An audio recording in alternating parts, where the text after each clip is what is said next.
Soldiers. பொதுவாக roster படம் போதெல்லாம் எல்லாரும் வந்து இப்போ இந்த படம் போடுங்க அந்த படம் போடுங்க அப்படின்னு சொல்லுவாங்க. பட் எல்லா வீடியோ கமெண்ட்லயும் சம்பந்தமே இல்லாம நம்ம பாலையாவை போடுங்க பாலகிருஷ்ணா பத்தி போடுங்கன்ட்டு இந்த கமெண்ட் தான் அதிகமா இருந்துச்சு. என்ன தேடுறாங்க நானும் என்ன யாரா ஓட்டுறதுன்ட்டு நானும் யோசிச்சுட்டு இருக்கும் போதுதான் கணநேரத்தில் என் ஞானத்தில் உதயமானது இந்த ஓவியம். திடீர்னு யூடியூப் செலக்ஷன்ல வந்து இந்த அப்படி அப்படின்னு காமிச்ச படம் தான் லெஜெண்ட். லெஜெண்ட் சரவணாசர் லெஜெண்ட் இல்ல, இது யார் லெஜெண்ட் தமிழ் மட்டும் வச்சிருப்பேன், அதை கோச்சிக்காதீங்க யாரும். இந்த படத்தை பத்தி நான் வந்து ஊன்லாம் வந்து சொல்ல விரும்பவில்லை. ஏன்னா இது வந்து நம்ம அண்ணையா பாலையாவோட படம். அண்ணா சவுண்ட ஏத்துங்க. அண்ணையெல்லாம் இல்ல பெரியப்பா தான் சொல்லணும். பட் இதெல்லாம் சொல்றேன். பொதுவாகவே பெரியப்பா பாலகிருஷ்ணா படம் பண்ணா கண்டிப்பா வந்து ஃபன்னுக்கு பஞ்சம் இருக்காது இல்லையா? அந்த மாதிரி வந்து தலைவன் வந்து பல ஃபன் காட்சிகள் கொடுத்துருக்காரு. அது என்ன ஏதுன்றத உடனே பார்ப்போம். ஓரா பேசாம வீடியோ போயிடலாம். பட் அதுக்கு முன்னாடி யாரெல்லாம் லைக் பண்ணீங்க, சப்ஸ்கிரைப் பண்ணீங்க. இப்பதான் கஷ்டப்பட்டு 3 லட்சம் வந்திருக்கும். இதுக்கப்புறம் நம்ம வந்து 1 மில்லியன் போலாம். 3 லட்சத்துல வந்து Q&A வைக்கிறேன்னு சொல்லி நினைக்கிறேன். உங்களோட கேள்விகள் வந்து #Q&A அப்படின்ட்டு வந்து போட்டு கேள்வி போட்டு விடுங்க. அது மட்டும் மறக்காம லைக் பண்ணி சப்ஸ்கிரைப் பண்ணிட்டு போங்க. நம்ம வந்து ஓவரா பேசாம வீடியோல போயிடலாம். நான் கந்தசாமி, இந்த ஷோ கலாய் கந்தசாமி. படத்தோட பேர் பார்த்தீங்கன்னா லெஜெண்ட். லெஜெண்ட் ஒன்று இது வந்து காவியம் ஓவியமா இருக்குமான்னு கேட்டீங்கன்னா அதான் கிடையாது. ஏன்னா இந்த படத்தை டாக்டர் தான் நம்ம போயப்பட்டு சீனு தலைவனுடைய காவியங்கள் பல பார்த்துருப்பீங்க. நான் பார்க்கல. ஸ்கந்தா, அகண்டா, வினய விதிய ராமா அப்படின்ட்டு லெஜெண்டரி மூவிஸ் எல்லாம் பார்த்துருப்பீங்க. அந்த படத்துல என்ன கதை? அதே கதை இதுலயும் இருந்தது ஒரு கதை. தலைவன் அதே 10 படமா எடுத்துட்டா. இருந்தது ஒரு கதை, அதை 3 படமா ரிலீஸ் பண்ணிவிட்டேன். இப்போ அடுத்த படத்துக்கு அட்வான்ஸ் கொடுத்துருக்காங்க. கதையை காணமாடா. இந்த படத்துல அதே கதை அதே டெம்ப்ளேட் தான். ஆனா எப்படி பார்க்கலாம்னு தெரிய மாட்டேங்குது. ஏன்னா ஒரே பார்த்துக்கிறான்டா, ஆனா அதே பார்த்துக்கிறீங்க.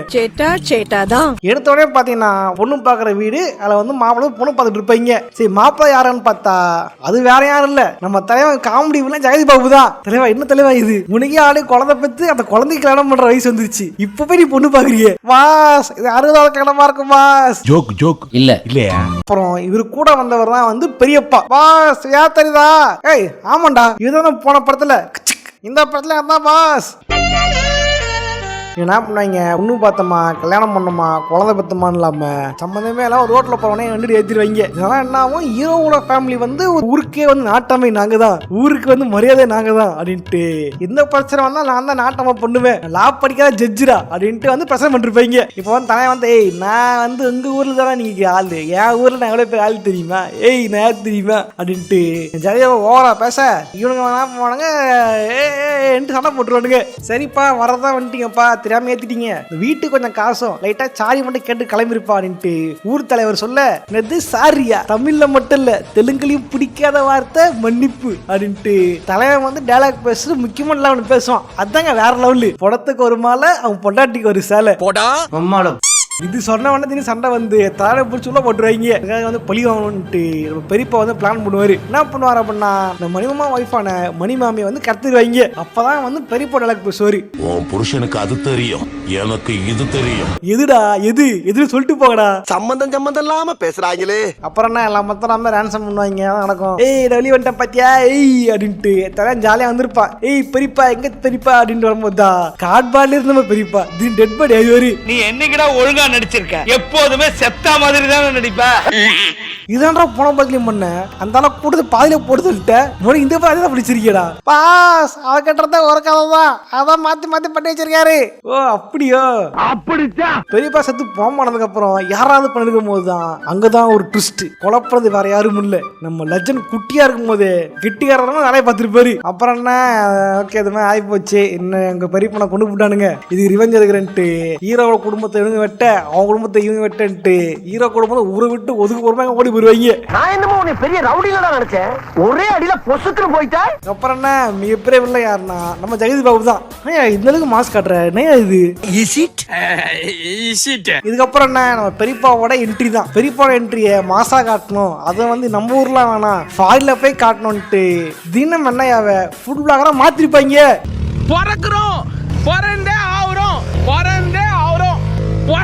அப்புறம் நான் தலையன் வந்து மாஸ்க் காட்டுறேன்ட்டு திடீர்னு ஃபைனல்ஸ் அடிச்சு போட்டு திடீர்னு அப்புறம் அதுக்கு மேலே வச்ச பட்ஜெட் இழுத்துட்டு இந்தியாவுக்கு வந்துருவாரு. பெரியவா பார்த்தீங்க அப்படின்னா பல பெண்களை வந்து காப்பாற்றி இருந்திருப்பாரு, ரெஸ்கியூ பண்ணிருப்பாரு. நான் வந்து கேட்குற ஒரே ஒரு ரிக்வஸ்ட் தான், அன்னையா பாலியா காரு மிடில் ஈஸ்ட்ல இருக்கிற நம்ம இந்திய பெண்களை காப்பாத்திட்டீங்க. அப்படியே பக்கத்துல பாத்தீங்கன்னா நம்ம ஆடுஜிதான் பிருத்திராஜ் பக்கத்துல ஆடு மேய்ச்சிட்டு இருப்பாரு, அவரையும் காப்பாத்திக்கலாம்ல. அழகா இருக்க நீ இருக்கேடா. பக்கத்துல பாத்தீங்க அப்படின்னா நமிதா ஜீவனோட டான்ஸ் ஆடிட்டு இருப்பாங்க. பச்சை தண்ணி பத்தி கிச்சி இச்சை தண்ணி விட்டி கிச்சி தில்லாலே போடு தில்லாலே. நல்ல வேலை வந்து அந்த சீன்ல அவர் இருந்தாருடா. யாரா அது? ஆம்பளை பொம்பளை அடிபட்டு கிடக்குறாங்கண்ணே. ஜீவன் பிள்ளை வண்டி ஏத்து நமிதா வண்டியில ஏத்துட்டு இருப்பாரு. நாங்க பண்ணா இந்த படத்துல வந்து இவர் தான் வந்து ஹீரோ, அதுவும் பாதி படத்துக்கு தான். மாஸ் அப்புறம் மீதி அது இன்னொருத்தர் அப்புறம் பின்னாடி சொல்றேன். அதுக்கப்புறம் ஃபர்ஸ்ட் ஹாஃப் பண்ணா கதையே கிடையாது, ஏதோ காமெடி பண்ணுவானுங்க, என்னவோ சேட்டை பண்ணுவானுங்க, இவர் ஃபைட்டு பண்ணுவாரு, டான்ஸ்லாம் பண்ணுவாரு. ஆனா ஒரு காரம் நல்லாவே இருக்காது. தலைவன் பார்த்தீங்க அப்படின்னா வெளிநாட்டில் இருக்கிறதுனால தலைவன் வந்து வீடியோ கால் பேசுவார். அப்பதான் வந்து பாட்டி மற்றும் குடும்பத்தில் காட்டுவாங்க. அதை வந்து பாட்டியம்மா நோட் பண்ணிங்க. என்னங்க அப்படின்னா முன்னொரு படம் பார்த்துருப்பீங்க, அந்த படத்துல வந்து நம்ம அண்ணையாவை விட அது அம்மா வயசு கம்மி அப்படின்னு பார்த்துருப்பீங்க. பாட்டின்றாங்க அம்மாவோட பெரிய தானே. இந்த பாட்டி பாத்தீங்க அப்படின்னா மண்ணையா விட 4 வயசு சின்ன பொண்ணு. ஏடா தங்கச்சி வயசுக்கிற பொண்ணு பாட்டி ஆக்கியிருக்கிய நாயமா. இதெல்லாம் உனக்கே அடுக்குமா? இதை வேற தலை வீடியோ கால் உருட்டு வர. ஆனா தலைவன் வந்து வீடியோ கால் பேசுறேன்ட்டு மேல பார்த்து பேசிட்டு இருப்பான். ஆனா வந்து அவுட் பாத்தீங்கன்னா வந்து லெப்ட் பக்கம் இருக்கும். என்ன ஒரு புத்திசாலித்தனம். ஒரு வீடியோ காலோட பார்க்க தெரியலடா. போயப்பட்ட சீனி இதை கூட பார்க்க மாட்டியா? இவர் மேல பார்த்து பேச வராமா, லெப்ட் பக்கம் தான் அவங்க பார்ப்பாங்களாமா. மேல போன் இருக்கு நியாயம், இந்த பக்கம் கேமரா இருக்கு. எந்த ஊர்ல லெப்ட் பக்கம் கேமரா வைக்கிறானுங்க? எடுக்கிறது கிரீன் ஸ்கிரீன் தான், அதோட ஒழுங்கா எடுக்கணும். இவருக்கு இதான் வேலை. இப்ப நான் வில்லன் ஜெயதேவா பாத்தீங்க அப்படின்னா அது கொடுறோம் வில்லன் காட்டுறதுக்கோசம் ஒரு சீன் ஆர்பல மீனவர்கிட்ட போய் இப்பெல்லாம் பிரச்சனை பண்ணிருப்பாரு. நான் வந்து அடுத்து சிஎம் வாங்க போறேன், இந்த கேச்சு மட்டும் பச்சு வாங்கிக்கிங்க, நான் காய்ச்சி எவ்வளவு வேணா கொடுக்குறேன் அப்படின்னு தான் ஆஃபர் பண்ணிருப்பான். தேட்டர் இருந்த ஆடியன்ஸா இல்ல இந்த படத்துல ஜூனியர் ஆர்டிஸ்டா தெரியல, நடா படம் கேளமா எடுக்கிறீங்கன்ட்டு தலைவன் காத்து பிரிப்பான். அது கூட பரவாயில்ல, பக்கத்து இன்னும் ஜூனியர் சொல்லி பாருங்க, அதான் வேற லெவலு. எதிரில இவ்வளவு பெரிய மனுஷன் நிக்கும் போது இங்கேயாடா துப்புவ? அவர் மூஞ்சிலடா துப்பணும். காய் துப்பி இருப்பான். இது வந்து கேரக்டரை பார்த்து துப்பானா, இப்படி ஒரு படம் வச்சிருக்கானேன்ட்டு இந்த டேரக்டரை பார்த்து துப்பானா தெரியாது. இப்ப என்ன பண்ணுவாங்க, இந்த கைது போட மாட்டேன்ட்டு ஃபிஷர்மேன் சொன்னதுனால இவர் என்ன பண்ணுவாரு, ஹார்பர்ல வேலை பார்த்துக்கிட்டு இருந்த மொத்த பேரையும் மொத்தமா கொலை பண்றாரு. ஏண்டா மொத்த பேரை கொலை பண்ணுங்க, இப்ப யாரும் ஹார்பர் வேலை பார்ப்பா? நாடா இது இந்த மொத்த பில்டிங்ல அது மட்டும் தான் உங்களுக்கு பிரச்சனை இருக்குல்ல? இவ்வளவு பேரை கொல்றீங்களே, எவ்வளவு பேரை கேஸ் ஆகும்? ஏன்னா ஏதோ 19 எடுத்து வச்சிருக்க. திடீர்னு அது இருந்து ஒருத்த மட்டும் தப்பிச்சு ஓட, அவனை பிடிக்கிறதுக்கு ஜெயதீபோட பையன் ஓட, திடீர்னு அவன் நம்ம அண்ணையா கிட்ட வந்து உதவி கேட்க நம்ம அண்ணையா என்ன பண்ணுவாரு, திடீர்னு ஆக்ஷன் இறங்கி அவனை காப்பாதுறேன்ட்டு ஜெயதேவ பையனை அடிச்சு போட்டுருவாரு. இதுக்கப்புறம் தான் சண்டை ஆரம்பிக்கும், இவருக்கும் அவருக்கும் சண்டை அடிட்டு. உனக்கு எனக்கும் பகதான், பாம்பு தீண்டியே தீரும். பெண்ணாவும் அடிப்பட்ட அந்த வில்லனோட பையனை வந்து ஆள் செத்துருப்பாங்க. அடுத்து அந்த அடிச்சு போட்டான்ல அவனே ஆள் செத்துச்சிருப்பாங்க. நீங்க நினைச்சிருப்பீங்க வேற ஹாஸ்பிட்டல்ன்ட்டு, பட் அதான் இல்ல. 2 பேருமே இருக்கிறது ஒரே ஹாஸ்பிட்டல் தான். எங்க தலைக்கு எவ்வளவு தில்லு பத்தியா? ஏண்டா மூலகரை அவனாவது அடிச்சபடியே அடிவாகணும், ஒரே போட்டிப்பாடா. இது வந்து நான் இந்த ஜெகதீபாவை பையன் தெரிஞ்சு போயிடும். அண்ணே நம்ம அடிச்சு போட்ட சிங்கமுத்து பக்கத்துல இருக்கா, கட்ட குறைக்கு கட்டம் சரியில்லை. மறுநாள் நான் போலீஸ் வரும், நம்ம ஜெகதீபாபு வருவாரு, ஒரு மீடியாலாம் வந்துடும், ஆள்லாம் இருப்பாங்க. நினைச்சு இருப்பீங்க அடி வாங்கின மாரிமுத்து தான் செத்து கிடப்பான் அப்படின்ட்டு. பட் செத்து கிடக்குறது அடி வாங்கினவன் இல்ல, அடிச்ச ஜெயதேவா பையன் தான், அவன் செத்து கிடப்பான். அதுவும் ஹேங் ஓவர்ல வர ஆளோட ஃப்ரெண்டு மாதிரி அதை வச்சிருப்பாங்க. நான் வந்து சாதாரணமா சாகல, நான் வந்து தற்கொலை செத்து போயிட்டேன். ஹாஸ்பிட்டல் ஏசி போட்டா கரண்ட் பில் ஆகுதுன்ட்டு தற்கொலை பண்ணிட்டு தலை மேல குச்சி திருப்பா. உண்மையா சொல்லு, ஏசி போலன்னு விழிட்டியா இல்ல இந்த மாதிரி படம் அடிக்கிறமே அப்படின்ட்டு மழை வரத்துல விழிட்டியாட்டு நமக்கு தெரியவே தெரியாது. இதுக்கப்புறம் என்ன, ஜெயதீபாபு வந்து எவன்டான் தம்பி அடிச்ச கூட பரவாயில்ல, தம்பி கொண்டுட்டாங்கடா விட மாட்டான்ட்டு ஹீரோ தெரிய போயிட்டு இருப்பாரு. திடீர்னாவும் ஹீரோ வந்து குடும்பத்தோட குலதெய்வம் கோயிலுக்கு போகும்பொழுது திடீர்னு வண்டி ஓட்டி ஏற்றிடுவானுங்க நம்ம வில்லனுங்க. இவன் எப்படி முட்டை அடிக்கிறது முன்கூட்டியே தெரிஞ்ச மாதிரி வந்தான்? தலைவனா போனோம், இதுதான் ஹீரோ வச்ச, அதுவும் பாளையக்கார வச்சு சும்மாவா தலைவன் எல்லாரும் போட்டு பொழந்து எல்லாம் அடிச்சு போட்டுருவாரு. நல்லா சர்க்கஸ் பண்றானே நீ. பட் இங்கதான் ஒரு ட்விஸ்ட் என்னடா, இத்தனை படங்கள பல பேர் அடிச்சான் பாளையா, வில்லன் கையில அநேகமா வந்து குண்டடி போட்டுருவாரு. என்னது இது நடக்காத வாய்ப்பே இல்லையே, அடிக்கிற எப்படி அடி வாங்கி சாகலாம் அப்படின்ட்டு நம்ம தோணும். ஆனா நம்ம ஜெகதீபாபு வந்து நம்ம கிரிமினல் மைண்டை யூஸ் பண்ணி டம்மால் சுட்டுருவாரு. என்னடா நடக்குது இங்க, இப்படி அநேகமா ஹீரோ சுட்டிங்களடா, என்னாச்சு ஷாக்காமா யாராவது தடுப்பானிக்கும் போதுதான் அங்கிருந்து பறந்து வருது மிகப்பெரிய ஒரு ஆயுதம் ஒண்ணு. திடீர்னு பார்த்தா அங்க ஒருத்தர் இருப்பான், அங்க யாருடா? அவன் தாங்க முறைப்படி தாலி கட்டின மொத புருஷன்.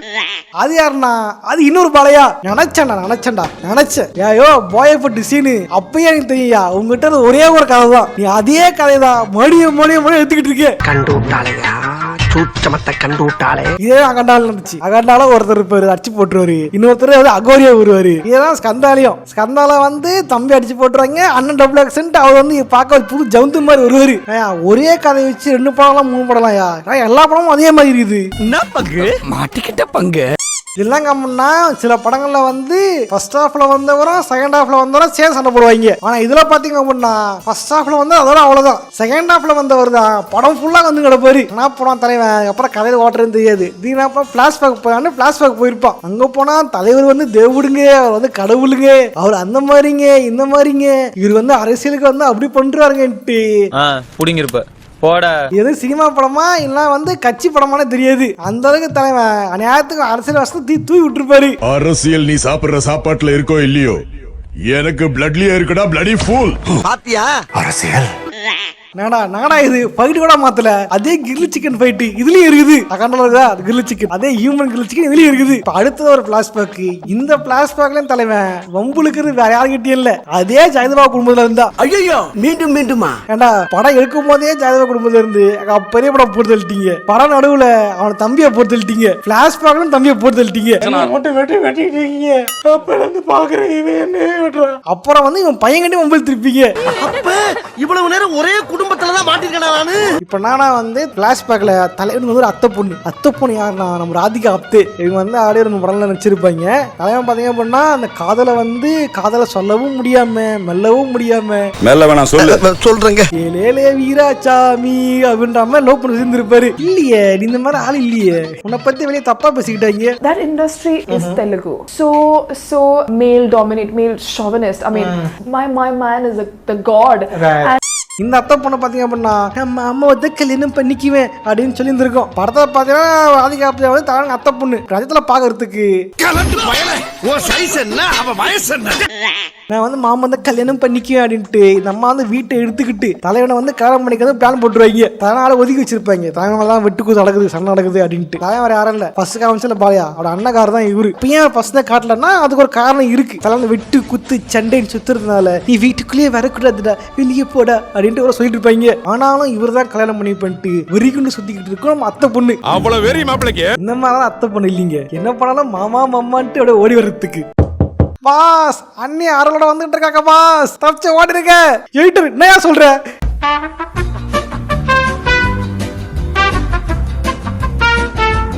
பிளாஷ்பேக்லயே ஜெகதி பாபும் தானே சண்டை வந்திருக்கும் இல்லையா, அது ஒரு படி மேல போய் தலைவன் வந்து வீட்டுல பசங்க மேல கை வச்சதுனால தலைவன் வந்து யார்ட்ட வெட்டான்டா கொள்றான்ட்டு தலைவன் என்ன பண்ணிருப்பான். ஜெகபதி பாபோட ஆளுங்க பல பேரை கொலை பண்ணிட்டு தலைவன் உள்ள போயிருப்பான். அடுத்தது என்ன பிரச்சனை, ஜெகதி பாபு தானே அவன் அப்பயே போறதாண்டா அந்த முன்னாடி சீனே வந்திருக்காது அப்படின்ட்டு நம்மள வெயிட் பண்ணிருப்போம். Come on come on come on come on come on அண்ணையா அப்படின்ட்டு. எது கூப்பிட்டா நீதான் இப்படி கமான் கூப்பிடுறதுக்கு நீ என்ன குதிரையா? பட் தலைவன் அங்கதான் வெப்பனை கையில எடுத்த நம்ம தலைவன் திடீர்னு தான் லேடி சென்டிமெண்டா கையில எடுத்திருப்பான். என்ன கழுத்துல கத்தி வைக்கும் பொழுது அங்க ஒரு பொண்டாட்டிய பார்த்த உடனே உனக்கு அழகான பொண்டாட்டி இருக்கா, பேதியில போவான் அது என் பொண்டாட்டில குழந்தைங்க இருக்காங்க அவங்க கூட நிம்மதியா வாழு அப்படின்ட்டு தலைவன் விட்டு போயிருப்பான். சரி இவனுக்கு குழந்தை குட்டி இருக்கு ஓகே, அதுக்கு அத்தனை பேரை விட்டு தள்ளியே அப்ப அவங்களாம் குடும்பம் இருக்காதா, அவனுக்கு பாடி புள்ள கிடையாதா? கேட்க மாட்டேன் ஏடா மெயினில் வந்தா மட்டும் பாடி புள்ள குழந்தை இருக்குன்றீங்க, இப்ப மத்தெல்லாம் குழந்தையா இருக்காதா? நகடா இது அப்போ நான் மனுஷன் இல்லையாடா?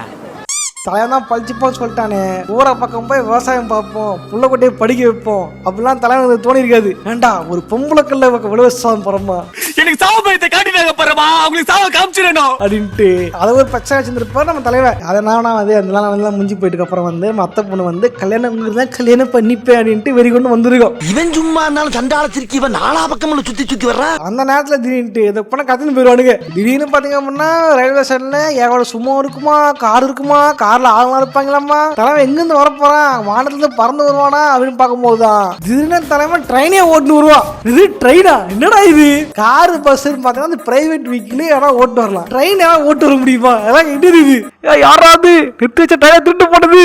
அப்புறம் தலைவன் வந்து ஆக்ஷன்ஸ் கிடைச்சிருச்சு, அதாவது போய் பிடிச்சுன்னு ஆகிட்டு இஷ்டத்துக்கு லாஜிக்கே இல்லாம தலைவன் வந்து 10 பேரை பழக போல வச்சுக்கிட்டு இருப்பான்.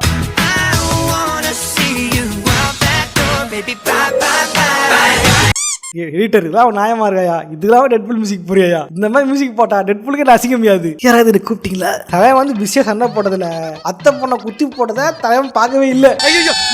அத பத்தி யோசிக்கவே இல்லையே. இந்த மாமு அப்படின்ட்டு நம்ம உசுரை பிடிச்சிக்கிட்டு இருக்கா இல்ல, யாராவது மூலகாரன் என்ன பண்ணுவான், ஒன்னு ஹாஸ்பிட்டலுக்கு கொண்டு போயிட்டு சர்ஜரியை பண்ணுவானுங்க, உயிருக்காக ட்ரை பண்ணுவானுங்க. தலைவன் என்ன பண்றப்பான் அப்படின்னா வீட்டுக்கு கொடுத்து படுக்க வச்சிருப்பான்.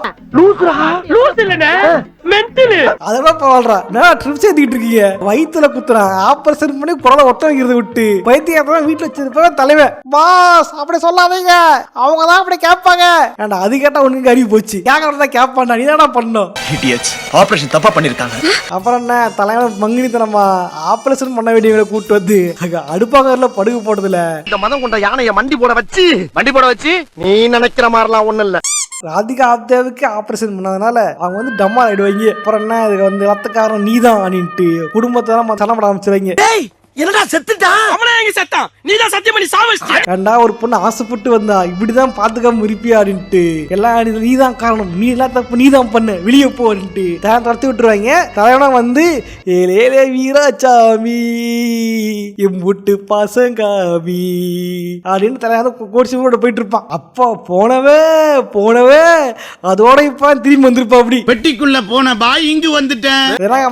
இந்த பழைய கேட்ட பாது தெரியுமா, அந்த கேட்ட காட்டவே மாட்டானுங்க, அது கூட ஆபரேஷன் பண்ணிட்டு இருக்காங்க, ஒரு ஹாஸ்பிட்டல் இருக்காரு விட்டுருவானுங்க. நாங்க முன்னா படத்துல வந்து கதையே இல்ல, முன்னாடியே வருஷம் கிரிஞ்சு அடிச்சானுங்க. செகண்ட் ஹாஃப்ல வந்து புது ஜந்துவை கூட்டு வந்து ஜந்துக்கு ஒரு பிளாஸ்பாக் வச்சானுங்க ஆஜிர் சொல்லிட்டு. இதுலயே பாத்தீங்கன்னா படம் பாதி முக்கா படம் போயிருச்சு, பேலன்ஸுங்கிறது ஒரு 10 நிமிஷம் 5 நிமிஷம் தான். அதுக்கு என்ன பண்றது தலை யோசிக்கும் போதுதான் தலைவர் அரசியல் இருக்காருல்ல, அரசியல் வசனம் பேசி விடுவோன்ட்டு சம்பந்தமே இல்லாம வந்து சிஎம்ஆவை ட்ரை பண்ணுவாராமா, இல்ல இவர் வந்து எம்எல்ஏ கூட்டு வருவாங்களாமா, எம்எல்ஏ எப்படி இருக்காங்க, எம்எல்ஏ கெட்டவங்க இருக்காங்கன்ட்டு காட்டு வராமா, இவர் வந்து மக்கள் நல்லது பண்ற மாதிரி காட்டுவாங்களாமா, படத்தை முடிச்சிருவாங்களா. திடீர்னு குறுக்க வருவாங்க ஜெயதி பாபு, அவர் வந்து போட்டு வராமா. கொசுக்கடி இல்லாம நிம்மதியா தூங்குங்க அத்திம்பே செத்து போல தூங்கிட்டு இருக்காரு. இது அவங்க அப்பா அம்மா தானா, இப்ப படமே தேவையில்லை, 3 தலைமுறை போட்டு தள்ள வெளியவன கடைசியில கிளைமேக்ஸ்ல போட்டு தள்ளுவானுங்க. இல்ல நீங்க ரொம்ப பாஸ்டா இருக்கீங்க. யோ பாஸ்டா இருக்குறது என்ன தப்பு? அப்ப தலை வந்து கையை காமிச்சுக்கிட்டு எனக்கு ஓட்டு போடுங்க அப்படின்ற மாதிரி படத்தை முடிச்சிருவாங்க. பாஸ் அவருக்கு இல்ல பாஸ், நல்லவங்க ஓட்டு போட்ட சொல்லுவாரு. சரி ஓகே, நல்லவன் யாருன்னு சொல்லுவாரு, அது அவர் தான் சொல்லுவாரு. அப்புறம் அதுதான் எனக்கு ஓட்டு போடுங்க நான் நல்லவன் ரொம்ப அப்படின்ட்டு தலைவர் சொல்லிட்டு படத்தை அப்படியே முடிச்சிருவாரு படத்தை. சரி ஓகே, அந்த அடிப்பட்ட ஆசை எனக்கு தம்பி அவன் என்ன அந்த பிளாட் என்னாச்சு, அவன் கல்யாணம் பண்ண பொண்ணு கூட்டு வந்தா லவ் பண்ணி பாட்டுலாம் பாட்டுருந்தாங்க, அந்த லவ் என்னாச்சு. சரி ஓகே, எவ்வளவு காமெடி பண்றேன்னு ஒருத்தருக்கு வந்தாரு, பாதையே ஓட்டிருப்பாரு, அவர் என்னன்னாரு எதுவுமே சொல்லாம கதை எங்கேயோ ஆரம்பிச்சு எங்கேயோ முடிச்சு அவதான் கிளம்புங்கன்ட்டு படத்தை முடிச்சிட்டாடுங்க. ஓகே சோல்ஜர்ஸ், வீடியோ பிடிச்சா லைக் பண்ணுங்க, ஃப்ரெண்ட்ஸோட ஷேர் பண்ணுங்க. இந்த வீடியோல வந்து நம்ம பாதையாரை ஓட்டி இருந்திருப்போம், அது நல்லா இருந்துச்சுன்னா வந்து அடுத்து என்ன படத்தை ஓட்டலாம், அடுத்து என்ன பத்தி பேசலாம்னு நீங்க நினைக்கிறத காமெண்ட்ஸா கமெண்ட் பண்ணுங்க. நான் வந்து அடுத்த வாரம் வந்து இதே மாதிரியான இன்னொரு ஒரு சுவாரஸ்யமான சொல்றேன். அது மட்டும் இல்லாம யாரும் சப்ஸ்கிரைப் பண்ணீங்க, மறக்காம வீடியோக்கு லைக் பண்ணீங்க, அடுத்து என்ன படத்தை ஓட்டலான்ட்டு நீங்க நினைக்கிறத வந்து கமெண்ட் பண்ணுங்க. ஓகே சோல்ஜர்ஸ், இதே மாதிரியான இன்னொரு சுவாரஸ்யமாக சந்திக்கிறேன். போட்றேன், பாய்.